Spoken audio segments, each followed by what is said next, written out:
So we can drift between different areas of training. Okay, and now I'm going to slow down a bit and Iain can chip in as well. If there are any questions? I'm just going to go back into that though. Like that sparring drill Les had you doing there, if the old masters walk in, they would recognise that immediately. They're doing karate sparring. If they saw you doing this, they wouldn't know what it was. You know, and this link between Kata and kumite is well established in the writing. So Funakoshi, for example, sparring does not exist apart from the Kata before the practice of the Kata. You know, and Motabu says that they always practice Kata and kumite side by side. The methods of the Kata were the ones they used in kumite. Miyagi, the founder of Goju, he says, through sparring one will identify the practical applications of Kata. You know, this link between the two is quite well established. And now people think of Kata as a little dance you do on your own for gradings or trophies. And the sparring is like the point sparring, and people say, how on earth do you connect those two? But if you understand the Kata correctly, you know, it's very easy to drill live. The other one you sometimes get is people saying that Kata techniques are too dangerous to do live, which I'm sure you heard, which is nonsense because you've just been doing it. You know, there's certain things like in my dojo, for example, they're not allowed to eye gouge, but they can do that. They'll put the thumb above the eyebrow, and the partner will respond to that as if it was an eye gouge. They have to deal with it. He's okay. They can grab the neck, but they're not actually seizing and digging into the throat. They can grab the belt knot, which is close enough to grabbing the groin. You know, so you've got things you can substitute to make it safe, but you do need the live practice of it.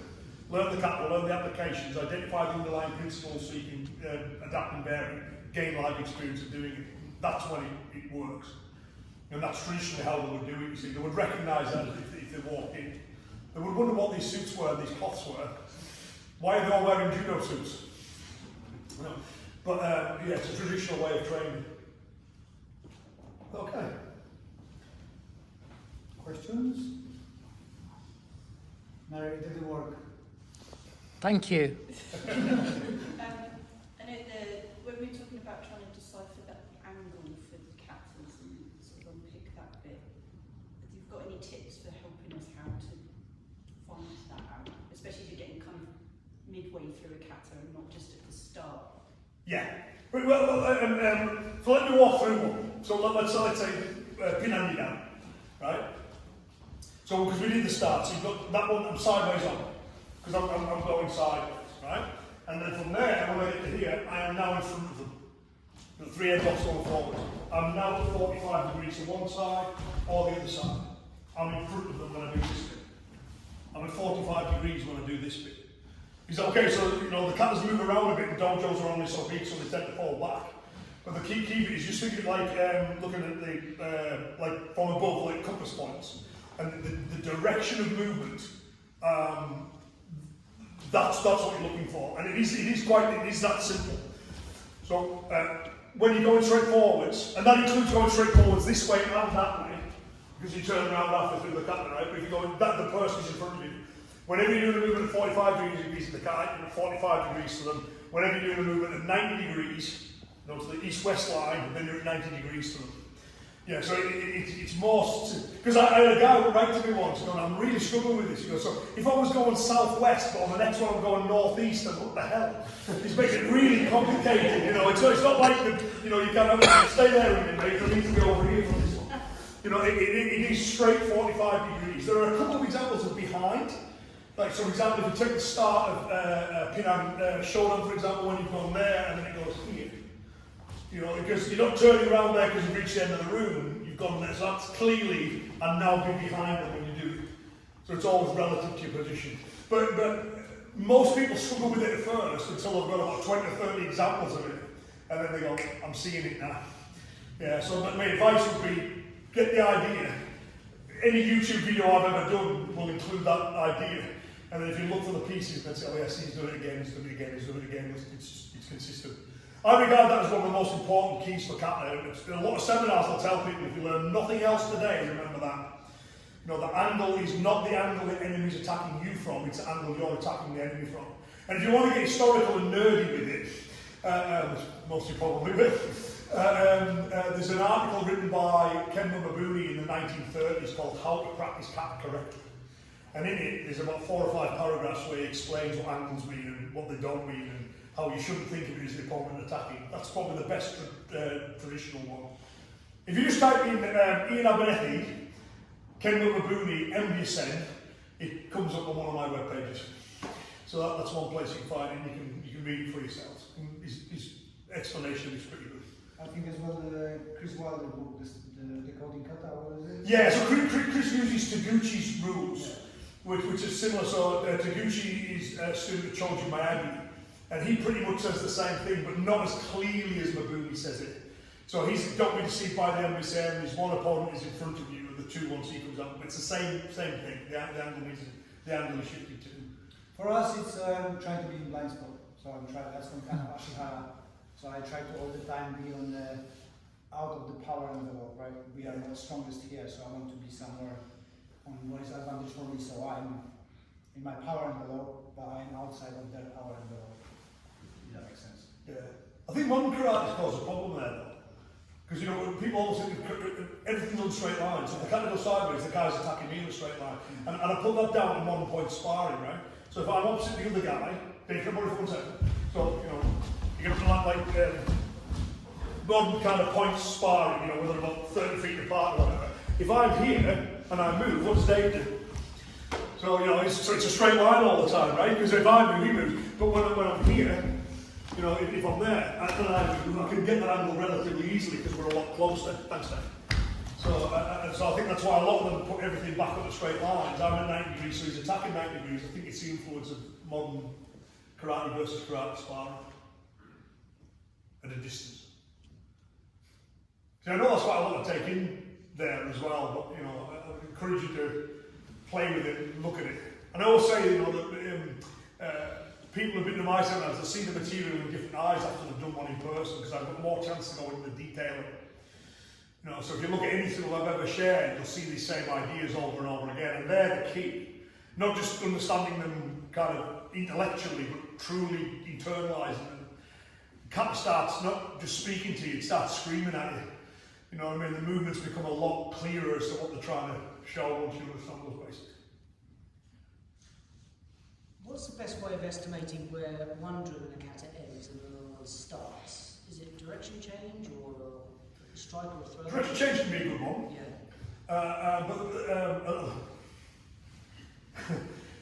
Right, so I'll tell this story. A long time ago, when I was making DVDs with Summersdale, they asked me, do you want some media training? So there was a girl who used to work for the BBC who also worked with Take That and all that kind of people who they'll come across well on television. So do you want this training? And a lot of the martial artists didn't, but I leapt at the chance, you know, to help me come across better on camera. And one of her, it was really helpful, really useful. One of her criticisms of me, she says, is when we try and get edit together what you do, you never give us room to get the scissors in, she said. You know, I'll just go pop, pop, pop, pop, pop, pop. And it's fine if you're listening to me talking, but if you want to put a graphic in the middle of it, there's not a gap in the speech. So she goes, you need to give me time to get the scissors in. And I like that phrase. So in my dojo, I always say, you need to know when to get the scissors in. And probably the best way to find it in the kata is just to run it to exhaustion. So I go, here's the move. How does this move fit with it? How does that move fit with it? Leslie's point about, what if the move fails? Would that one fit on? And when you reach the point, there's no way this is related to any of these, you know, I've reached the logical end of this. So let me put the scissors in there and see if I can start again. But there's no code. But angle change is one, you know, because I finished with that opponent, I'm now talking about another one, shifting to the other side. So that would be my advice on that. For me, it would be that, you know, you're going through and then you can see that cascade finishing, right? So I counter something, you look on what the restrictions are and what the key points were. We're starting with this, what I can do with it, right? Now, we've done this, we control him, we've done any push down, for example, then he's not going to be attacking from there, maybe legs, right? But then the kata would tell me to go on the ground. But this is finished and something else coming, different punch. So then, depending on what concept you put with the kata, what you want to achieve and what you want to practice. If you're practicing haymakers, then you're going to find those defenses against haymakers. If you're practicing grappling, then you're going to see where the takedown would finish. If that makes sense. Yeah. Do you think kiai points would have a point with that? Because if you can't just have specific kiai points. Well, kiai points mean nothing. There's an easy one. Absolutely nothing. I'll tell you why they mean nothing is because they were never standardised until Nakayama did it for the JKA. That's what I wondered if they created that particular No, style. yeah, so they decided, back in the past they shouted whenever they felt like it, or they didn't. You know, and then with the JKA they went, here's the standardised versions of the katas, which is a good thing to do because katas throughout Shotokan tend to be relatively consistent. And then they said, we want you to kiai here. But prior to that point, there were no set ones. So sometimes really a kiai means it's a finishing move. A kiai means they don't mean anything. You know, they've been around since the 1960s and they were adding on just to standardise the katas. Yeah. That's the biggest criticism of my videos. Why you don't do kiais? We don't do kiais at all. So I just wondered because I think humans have always done more crying. Yeah. From the dawn of time, it's always been like, ah! Yeah, but you know, if you look in the gym, you've got people doing kiai in the gym as well. When things are heavy and you need to push them, you do that exhaustion of the air and give yourself a bit of a power when you go out. So you're going to knock somebody out and you're going to go really hard and add that, then you've got a more powerful punch. We had this conversation with a friend of ours who's speaks Japanese fluently, works as a translator, and he said, you know, the word kiai just means like effort. You know what I mean? He says, he thinks a lot of it is kind of a little bit of misunderstanding. So Japanese instructors would look at Westerners doing things with not enough oomph, and we'll go, more kiai, meaning put you back into it. You know, so he says there's often a misunderstanding about it as well, you know, in terms of how we think of it. But I think Musashi's explanation of kiai is the best. So the legendary samurai, we said there's three. To intimidate, to focus the mind, and to release tension. So intimidate's when you do it before, you know, which you know, trying to scare the opponent.